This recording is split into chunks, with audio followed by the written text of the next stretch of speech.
Bonjour à toutes et à tous, j'espère que vous allez tous très bien. Donc aujourd'hui, je vais vous présenter un livre des éditions de Secret d'étoiles, de la même collection que je vous avais présenté le traité des usages et savoirs de sorcières. Donc moi j'avais la version collector, pardon. Donc voilà.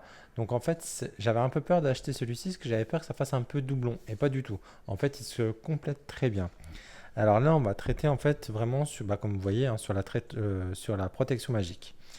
Donc on est sur une couverture souple, comme la version du traité d'usage des savoirs de sorcière, la première version. Donc voilà, on est au prix de 32 euros. On est sur un beau bébé, vous voyez. On a, euh, on a 365 pages. Alors je vais vous lire à l'arrière. Dans ce traité de savoirs ancestraux, venez puiser sorts, rituels et autres sortilèges pour maîtriser l'art subtil de la protection magique. Pour nous-mêmes ou pour ceux que nous chérissons, pour notre foyer et ses occupants, pour nos voyages, nos déplacements du quotidien ou bien encore pour nos pratiques magiques. Découvrez dans cet ouvrage mêlant savoir-faire anciens et modernes toutes les protections possibles à mettre en place.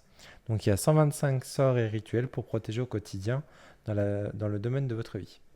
Donc voilà. Hop, et ben on va regarder ça ensemble. Alors, hop. Donc il est en... Alors attendez, je vais tout décaler. Hop, pour que ça rentre bien. Voilà. Alors, il est en trois parties. Donc première partie, on a les bases et la pratique de magie. On a la partie 2, les essentiels de la protection magique. Et la partie 3, on a les sorts et rituels de protection. Et si on regarde bien, on voit une différence de couleur. Donc tout ce qui est blanc, on va dire, c'est le côté, on va dire, mince, qu'on va expliquer. Et la partie jaune, vous allez voir, c'est la partie rituelle. Donc vous voyez, on a vraiment pas mal de rituels.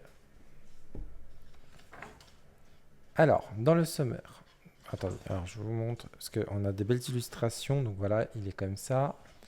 Donc dans le sommaire, donc on a les bases donc, de la pratique magique, donc on a l'histoire de la sorcière, on a qu'est-ce que la sorcellerie, les clés de la sorcellerie, pratiquer la sorcellerie. Après, on a les essentiels de la protection. Donc, protection dans l'histoire, les différents types de magie pour la protection, outils et matériels de protection incontournables, les différents supports de protection, les correspondances liées à la protection. Après, dans les sorts et rituels de protection, on a pour soi-même, on a pour ceux que nous chérissons, on a pour notre foyer, pour les voyages et les déplacements, pour les objets et pour la pratique magique. Et après, on a une table de rituels et on a les autrices. Alors, les autrices, elles sont au nombre de, je sais plus, 1, 2, 3, 4, 5. Elles sont 5. Donc on a Caroline Chermeux, Rebecca, on va dire. On a Clarisse, on a Stéphanie Ribeiro et on a Laure Vallée. Donc si vous voulez aller voir leur Instagram, leur site internet. Donc c'est celles qui... Alors elles ont participé justement dans le premier que je vous ai présenté, donc usage de savoir et sorcière. Donc c'est le même Coven, hein. Donc voilà. Alors, hop, allez, on retourne au livre. Moi, je les aime bien, ces collections-là. Après, les rituels, moi, je les retouche. Moi, je vous conseille de les retoucher. Comme ça va créer plus quelque chose avec votre rituel, hein. Regardez-moi ces illustrations. J'adore chez Secret d'Étoile quand ils font des illustrations comme ça. C'est une dinguerie. Donc là, on a l'histoire donc, de la sorcière. Donc, on a une figure ancestrale, une femme dangereuse, un vrai visage de sorcière, toujours avec des belles illustrations. Qu'est-ce que la sorcellerie? Différence entre la magie, sorcellerie, paganisme et Wicca. Parce que oui, il y en a qui peuvent confondre. Regardez-moi comme c'est beau, avec la croix de Brigitte. Éthique et responsable, les clés de la sorcellerie, le monde immatériel. Donc il y a deux, trois petites choses que vous allez retrouver dans le traité de savoir de sorcière. Je crois que ça, on le voit, ça. Donc là, on va parler des éléments.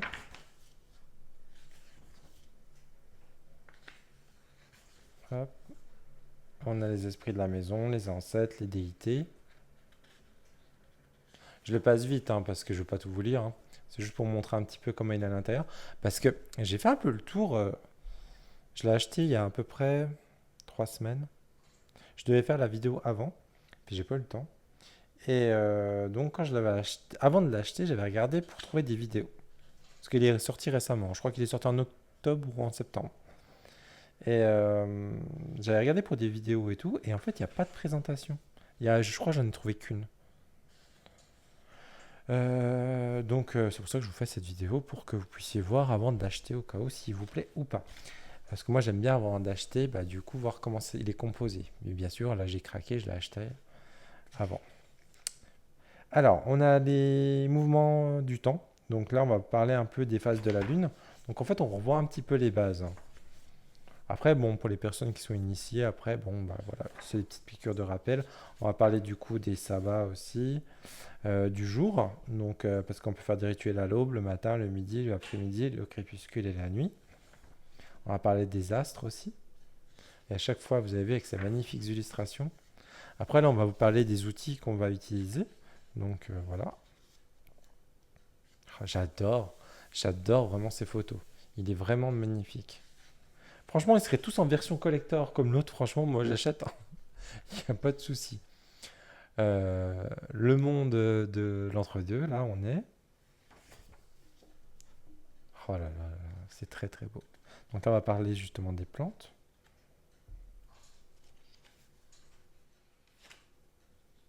Je ne sais pas si j'avais dit le prix tout à l'heure. On a 32 euros le livre. On est donc là pratiquer donc la sorcellerie, donc les besoins. Donc on va vous expliquer la visualisation, l'énergie, l'ancrage, la respiration, les mots, parce que les mots, du coup, ils ont un pouvoir, hein, justement, ces mots. Donc c'est pour ça moi, j'essaie de créer des mots avec justement des rimes. Alors c'est pas obligatoire, hein, ça je vous le dis tout de suite. Mais moi j'aime bien avec un petit côté poétique. Et justement, on a réfléchi sur ces mots et tout, pour justement faire de la poésie, du coup on a créé déjà une attention involontairement. Donc du coup je trouve que du coup les mots ont plus de pouvoir encore, elles sont plus puissants. Là on a les mouvements de la musique. Après comment faire un rituel. Donc ça c'est bien parce que du coup on vous explique un petit peu pour les débutants. Donc on vous explique aussi l'ouverture d'un cercle et tout.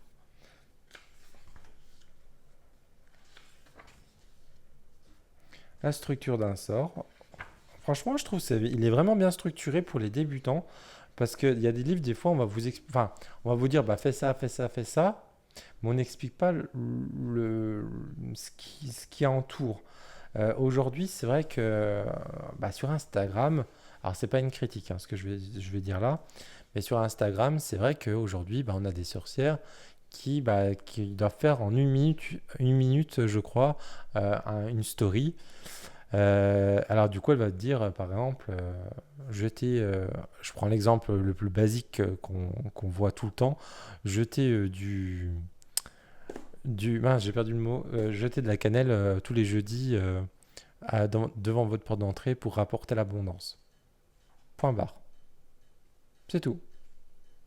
Et du coup, alors après je comprends, parce qu'elles ont qu'une minute pour le faire, mais c'est dommage, du coup on n'a pas... Parce que certains qui vont essayer, ils vont dire ça marche pas.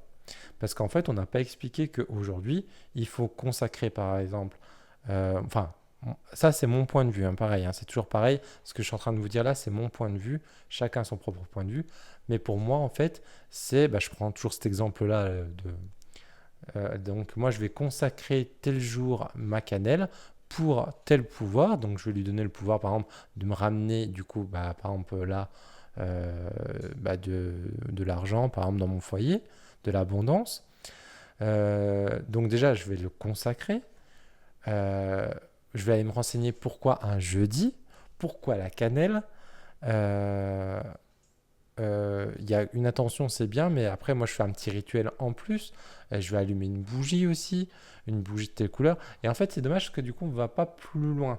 Après, je peux comprendre, oui, c'est vrai que du coup, en une minute, une vidéo, mais du coup, ça peut, pour les personnes qui ne connaissent pas, qui regardent un petit peu, moi, je le vois, mais je connais les bases, donc ça ne me dérange pas. Mais pour les personnes vraiment qui débutent, si elle voit une vidéo d'une minute, pour elle, elle va essayer, ça va pas spécialement marcher. Et puis elle va pas comprendre aussi pourquoi elle le fait. C'est surtout ça aussi. Il faut comprendre pourquoi on fait les choses. Et donc voilà. Enfin, c'était mon petit point à moi. Donc voilà. Donc et je trouve du coup, je reviens sur ce livre. Donc c'est bien parce que du coup, pour les débutants, on explique quand même, voilà, comment faire un rituel, l'avant-rituel, comment on prépare la structure d'un sort. Voilà, on parle justement du fameux lâcher prise. On va vous parler aussi qu'il faut être ancré. Euh, donc voilà. Hop, après on a un petit conseil et après, oh regardez-moi comme c'est beau, j'adore. Les essentiels de la protection magique. Donc là, on a la protection dans l'histoire, donc l'entre-conscience et l'inconscience. Les rituels de protection depuis l'aube de l'humanité, donc là on a un petit point un petit peu plus historique, donc c'est cool. On a les différents types de magie de la protection, donc ça c'est bien aussi avec la magie élémentaire. Alors moi ça me parle tout de suite parce que moi vous savez, enfin pour ceux qui savent, je travaille que avec les éléments. Je travaille pas spécialement avec une divinité, moi. Je vais travailler vraiment avec les éléments et aussi avec l'esprit du lieu.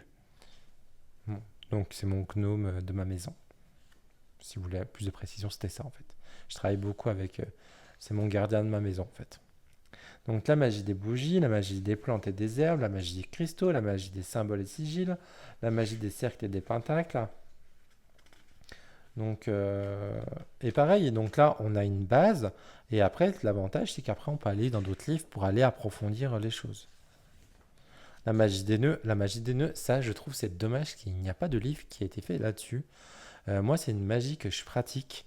Pourtant c'est une vieille magie de campagne en fait, hein. Et je trouve ça dommage qu'aujourd'hui on a. Alors peut-être qu'il y a des livres en anglais, mais ça je sais pas. Mais en français, à moins qu'il y en ait un. Alors si c'est le cas, n'hésitez pas à me le mettre en commentaire. Je serais ravi de découvrir un livre sur la magie des nœuds. Mais moi j'adore la magie des nœuds. Je trouve que c'est une magie en plus simple, intuitive, qu'on peut utiliser vraiment à tout moment si on a vraiment besoin d'un rituel assez rapide et qu'on n'a pas le temps de faire quelque chose. La magie des nœuds, elle est vraiment top. Donc la magie sonore, la magie des amulettes et talismans, la magie enchantement et charme. Après on a un petit résumé. On a l'outil matériel de protection et les incontournables. Donc on a les bougies. Donc bougie blanche, bougie noire. Donc là on a quelques couleurs, hein. Après pareil, si vous voulez aller plus loin, il existe des livres spécialement sur la magie des bougies. La bougie de protection est magique. On a les cristaux. Donc, vous voyez les petits cristaux comme là. Hop, c'est à peu près les mêmes. Donc là, on a plusieurs styles de cristaux. Donc là, on le voit tout de suite, hein, pour ceux qui s'y connaissent, que ce sont bien des cristaux de protection. La labradorite, l'obsticienne, la tourmaline. On a l'œil céleste aussi, l'œil de faucon, l'œil de taureau, l'œil de tigre. Euh, c'est vrai que la métisse, je l'utilise pas spécialement, moi, en protection. Ouais, c'est vrai que j'ai pas fait attention. Il faudrait que je lise de quoi elle parle. Même la pierre de lune, je vois qu'il y a une pierre de lune aussi. Donc voilà, après on a les herbes et les plantes. Donc voilà, on a plusieurs avec à chaque fois des petites photos super sympathiques. On a un petit rappel aussi, ne jamais ingérer l'aconite ou utiliser même de manière extrême sur votre peau. Cette plante est hautement toxique, elle peut aisément entraîner la mort. Elle n'existe pas aucun antidote à cette toxine. Vous devez toujours porter des gants lorsque vous manipulez cette fleur. Ne plantez pas cette fleur dans votre jardin si vous avez des enfants. Donc bien faire attention. Donc c'est cool, on a des petits. Bah, vous voyez, là on parle justement de la cannelle, de ce que je parlais tout à l'heure. Le chou, alors ça je ne le savais pas. Ça, le chou et le chou-fleur, ça ce sont des. Donc un Kitchen with Cherry, ça je l'utilise maintenant depuis que je sais. Bah, pour Sowin, je l'ai utilisé aussi pour un repas de Sowin, mais du coup je sais que maintenant le chou et le chou-fleur, et j'adore ça, on peut l'utiliser en protection. Donc il est très bien pour la protection. Pareil, le lierre, c'est une plante que je n'utilise pas du tout en protection. Moi, le lierre, je veux plus l'utiliser si je veux accroître rapidement un sort. Et si je veux vraiment tisser quelque chose. Parce que le lierre, pour moi, c'est quelque chose qui s'étend et qui est vraiment un peu comme une toile d'araignée. Et du coup, moi, je l'utilise vraiment pour étendre un sort et vraiment aussi, l'accroître en fait. Hop, donc on a les oignons, le millepertuis, la menthe et tout. Donc on a plusieurs plantes, hein, on en a vraiment plusieurs. Donc j'avance un petit peu. Après, on a les arbres protecteurs. Et pareil, alors, je suis pas très calé, moi. C'est vrai que je suis pas quelqu'un de très calé qui utilise énormément de plantes ou des choses comme ça dans mes rituels. Je commence un petit peu à les utiliser, mais c'est vrai que j'en utilise pas. En fait, moi, on va dire que j'ai une pratique assez minimaliste. Donc, j'utilise vraiment très peu de choses. Mais du coup, là, du coup, les arbres protecteurs, franchement. En plus, j'ai de l'aubépine derrière dans mon jardin. Quand j'avais acheté ma maison, quand j'ai vu qu'il y avait sur mon terrain, dans mon jardin, il y avait de l'aubépine, j'étais ravi. Et au début, je ne l'avais pas vu parce qu'en fait, il était un peu en friche, mon terrain. Du coup, j'ai tout nettoyé. Et du coup, quand il a été tout nettoyé, l'année d'après, en fait, et je pense qu'il était étouffé par toutes les ronces et tout. Et du coup, il ressemblait à rien. Et en fait, comme j'avais tout enlevé, bah, j'avais pas fait attention que c'était de l'aubépine. Et l'année d'après, en fait, il a tout fleuri et tout. Et en fait, j'ai vu que là, c'était de l'aubépine. Désolé, je raconte ma vie. Donc, on va avancer un petit peu. Donc là, on a plusieurs plantes encore. Pareil, le hou, j'en ai planté deux chez moi. J'adore le hou. Et ça, par contre, je savais que c'était protecteur. Alors, hop, après, on a le sel. Alors, le sel, c'est quelque chose que j'utilisais énormément dans ma pratique avant. Et je l'utilise de moins en moins. Mais le sel, c'est vrai que c'est depuis la nuit des temps, on utilise le sel. Comme l'encens. L'encens, c'est pareil, hein. On utilise. Bah, ça, par contre, l'encens, j'en utilise quand même. Donc voilà. Après, on a les animaux de pouvoir. Donc j'avance un petit peu, hein. Donc là, on va vous parler de tous les animaux. Après, on va parler des amulettes et des talismans. Donc l'amulette, après le talisman, les symboles et les sceaux. Ça, j'utilise pas mal. Moi, dans ma pratique, j'utilise beaucoup la géométrie sacrée. Donc c'est vrai que du coup, moi, les symboles, j'en utilise pas mal. Donc voilà. Hop, là, on va parler des runes aussi un petit peu. Enfin, les runes, juste les runes futark. Après, on revient sur le cercle de protection, les paroles sacrées, les incantations magiques. Les miroirs. Donc ça, pareil, les miroirs, ça c'est quelque chose qui m'intrigue. Pourtant, dans ma famille, on a beaucoup de super... j'ai perdu le mot. Comment on dit? De superstition, pardon. Sur les miroirs et tout. Et du coup, surtout quand il y a un décès et tout, on couvre tous les miroirs, tout ce qui est avec des reflets jusqu'à l'enterrement. Donc sur la télé, on met un drap. Sur les miroirs, on met des draps. Nous, enfin, chez nous, dans ma famille, donc comme je vous ai déjà dit, on fait partie des gens du voyage. Alors peut-être pas que tous les gens du voyage font comme ça, mais je sais que nous on le fait. Donc on met des miroirs quand un défunt nous a quittés. Donc du jour de sa mort, on met pas un miroir, pardon, on met des draps sur les miroirs, sur des télés, sur tout ce qui a des reflets. Parce que pour nous, si un membre, enfin la personne qui est décédée se voit dans un miroir, peut être aspiré par le miroir, donc être piégé, et aussi, je crois qu'il peut avoir peur en voyant qu'il est mort en fait. Donc voilà.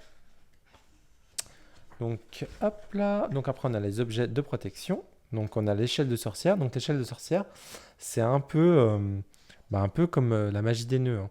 Et ça, à l'époque, les sorcières l'utilisaient aussi pour maudire des personnes. Et je crois que c'est en Alsace qu'on a trouvé des échelles de sorcières qui étaient cachées dans les toits des maisons. Hop. Donc après, on a la tamée, les cloches de sorcière, la baguette du sorcier, le coussin sorcier, la bouteille de spelljar, la dagide. Après, on a les correspondances liées à la protection. Donc ça, c'est top aussi. Donc moi, je trouve qu'il est vraiment bien fait pour les débutants, mais aussi pour les personnes qui pratiquent. Parce que moi, il y a plein de choses que j'ai appris grâce à ça. Des correspondances liées aux objets magiques, donc les cartes de tarot, les runes futark, les Hoam. Hop. Et regardez-moi comme c'est beau à chaque fois. Et après, là, on arrive, ça y est, dans les sorts et protections. Donc là, on a les sorts pour soi-même, donc la Trinité, l'âme, le corps et l'esprit, se protéger. J'avance un petit peu, hein, parce qu'après, là, on a 19 minutes. Hop. Et du coup, là, on arrive dans la partie donc, rituelle, en fait. Donc là, on a sur le côté, donc ça nous dit que c'est pour soi-même. Donc là, on a donc se protéger. Donc là, on va vous dire les ingrédients, le petit plus magique, et après, du coup, on a le rituel. Donc à chaque fois avec des super belles photos. Donc des fois, c'est en une page. Des fois, là, vous voyez, on est en 2 pages. Donc la protection du cœur. Donc là, on a la douche purifiante, les bains de 7 jours. Renforcer son corps énergétique parce que oui, si on est haut en vibration, bah, du coup, on crée déjà une protection pour nous-mêmes. Donc voilà. Et c'est vrai que du coup, quand on est bas en énergie, qu'on est un peu fatigué, qu'on a passé une mauvaise journée, du coup, ou qu'on est ronchon aussi, ça peut arriver. Du coup, on crée, en fait, on baisse nos énergies et du coup, on baisse notre garde, on va dire. On a la reliance avec l'océan, toujours avec une magnifique photo. Et ce que j'ai bien aimé, du coup, on a des rituels aussi enfin des rituels, des recettes du coup, pour la protection. Euh, alors, on nous explique pas pourquoi on fait ça, mais après, on va aller, comme on a sur les légumes, vous voyez, on a sur les plantes, les légumes, bah, du coup, on peut aller voir le pourquoi. Moi, je vous le conseille, hein. Ça, à chaque fois que vous faites un rituel, posez-vous la question pourquoi? Pourquoi je prends tel ingrédient? Pourquoi? Et allez chercher. Déjà, juste en allant chercher, vous commencez, enfin, pareil, ce que je dis, c'est mon avis à moi, mais quand on commence à s'intéresser à chercher le pourquoi, bah, on a déjà commencé notre rituel. Voilà, tout simplement. Donc voilà, j'avance. Donc après, vous pouvez aussi vous graver. Moi, je l'ai fait ça. Euh, j'ai des cuillères en bois avec un pyrograveur. Bah, vous pouvez en fait mettre. Moi, j'ai marqué abondance. Vous mettez une rune d'abondance, des choses comme ça. Et du coup, après, alors pareil, il faut la consacrer. Donc je la consacre. Et quand je fais de la kitchen witchery, du coup, j'utilise ces cuillères en bois, mais je l'utilise vraiment que pour ça. Je ne l'utilise jamais pour les membres profanes. Pour les membres profanes, bah, du coup, j'utilise des cuillères en bois classiques. Donc voilà, hop, donc on a pour soi-même, on en a plusieurs. Je vous passe un peu hein, parce qu'on va aller plus vite. Après, donc toujours pour soi-même, toujours pour soi-même. Vous voyez, on en a pas mal hein, pour soi-même. Et tant mieux parce que moi, je fais que de la magie que pour moi-même. À part si on me demande. Mais si on ne me demande pas, je ne fais rien. Après, on a pour les proches, donc là, ça va être plus pour bah, du coup les personnes, vous voyez, pour le nouveau-né. Alors, pour un nouveau-né, je l'ai eu fait. C'est vrai que du coup, ça contredit ce que je viens de dire à l'instant. Quand quelqu'un vient de naître, en fait, c'est plus, je l'ai fait pour mes neveux et ma nièce, quand ils sont nés, c'est vraiment plus pour bénir l'enfant un peu et le protéger aussi. Voilà. Après, donc là, hop, on a pour les proches. Après, pour les proches, vraiment, demandez, enfin, attendez qu'on vous demande, hein, ou ne faites pas ça. Enfin, moi, je trouve, voilà. Euh, donc après, on a comment échanger avec son gardien du lieu. Donc ça, c'est pour ça que j'avais mis ça ici, parce que du coup, comme je travaille avec l'esprit du foyer, donc c'est pour ça que ça m'intéressait énormément. Après, on a, donc bah là, c'est pour le foyer, en fait, tout simplement. On a tous des rituels pour le foyer, à chaque fois avec des belles illustrations. Ta, ta, ta. Après, on a pour les voyages et les déplacements. J'avance un peu. La protection de la sorcière. Donc pour la pratique magique, là. Oh, regardez-moi comme c'est beau. C'est magnifique. Donc là, c'est pour la protection lunaire, justement.